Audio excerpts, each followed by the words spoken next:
Për siguruar një proces zgjedhor të pandikuar nga kufizimet e dokumenteve, Këshilli i Ministrave ka miratuar zgjatjen e afatit të vlefshmërisë në dokumentet e identitetit që skadojnë deri në 11 maj. Ministri i Brendshëm Ervin Hoxha sqaroi pas mbledhjes së qeverisë se letërnjoftimet elektronike dhe pasaportat biometrike do të jenë të vlefshme deri me 31 maj 2025, duke u dhënë të gjithë qytetarëve të drejtën për të marrë pjesë në votime. Rezulton se janë një numër i konsiderueshëm shtetasish me të drejtë vote, të cilëve u ka kaluar apo u skadon afati i vlefshmërisë së letërnjoftimit elektronik dhe pasaportave biometrike deri në datën 11 maj.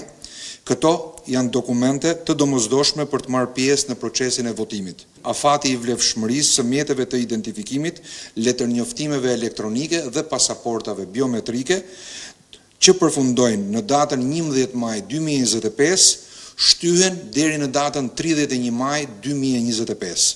Së fundmi, subjekte politike i kanë kërkuar Komisionit Qendror të Zgjedhjeve, Ministrisë së Brendshme dhe Këshillit të Ministrave shtyrjen e afatit të vlefshmërisë së dokumenteve të skaduara. Në vijim, ministri Hoxha foli dhe për organizimin e aktiviteteve ndërkombëtare që do të zhvillohen në vend, duke përmendur garën Giro d'Italia në samitin e Komunitetit Politik Evropian. Ai kërkon mirëkuptim nga qytetarët për kufizimet e mundshme në qarkullim, të cilat do të njoftohen nga policia e shtetit. Se po punohet intensivisht për të garantuar mbarvajtjen e aktiviteteve të rëndësishme që do të mbahen këto ditë në Shqipëri, të cilat janë Giro d'Italia, që do të zhvillohet nga data 8, 9 dhe 10 maj, si dhe samiti i Komunitetit Politik Evropian, i cili do të mbahet në 16 maj në Tiranë.